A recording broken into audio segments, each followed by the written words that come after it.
Cape ভার্দের বিপক্ষে কঠিন চ্যালেঞ্জের মুখে পড়া আর্জেন্টিনা রাউন্ড অফ 16 শুরুর আগে কাজ করেছে তাদের ভুলগুলো নিয়ে। বিশেষ করে একাদশ সিলেকশনে যে অপরিপক্কতার পরিচয় দিয়েছে টিম ম্যানেজমেন্ট, তা নিয়ে হয়েছে বেশ কাটাছেঁড়া। নতুন কম্বিনেশন সেট করতে বেস ক্যাম্পে গিয়ে যেমন পরীক্ষা নিরীক্ষা চলেছে ঢের, তার টের পাওয়া গেছে আটলান্টা পা রেখেই আর্জেন্টিনার সিরিয়াস অনুশীলনে।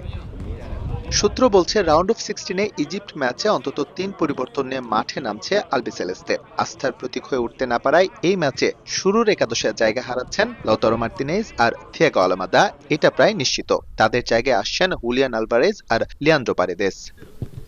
ফাকুন্দো মেদিনা সাইড লাইনে থাকতে পারেন মাসেল ক্র্যাম্পের জন্য, তার পরিবর্তে শুরু করবেন নিকোলাস তালিয়াফিকো। নিকো গঞ্জালেসের অ্যাঙ্কেল টুইস্ট নিয়েও অস্বস্তি আছে টিম ম্যানেজমেন্টের মাঝে। তবে যে স্কোয়াড আছে স্ক্যালোনির হাতে, আপাতত তার উপর ভর করেই কোয়ার্টার ফাইনালের স্বপ্ন দেখছে আর্জেন্টিনা। এই দলটা শিরোপার জন্য বহু বছর ধরেই দাবিদার, এমনটাই স্বাভাবিক। আমরা আমাদের 4 ম্যাচে জিতেছি, তবে জিতলেও উন্নতির জায়গা রয়েছে। ইজিপ্ট কঠিন প্রতিপক্ষ আর আমরা সতর্ক। ইজিপ্টের কাছে এবারের বিশ্বকাপ এরই মধ্যে মধুর স্মৃতি উপহার দিয়েছে। নকআউট পর্বে প্রথমবারের মতো জয় পাওয়া দলটা ফুরফুরে মেজাজ নিয়ে মাঠে নামবে মেসিদের সামলাতে।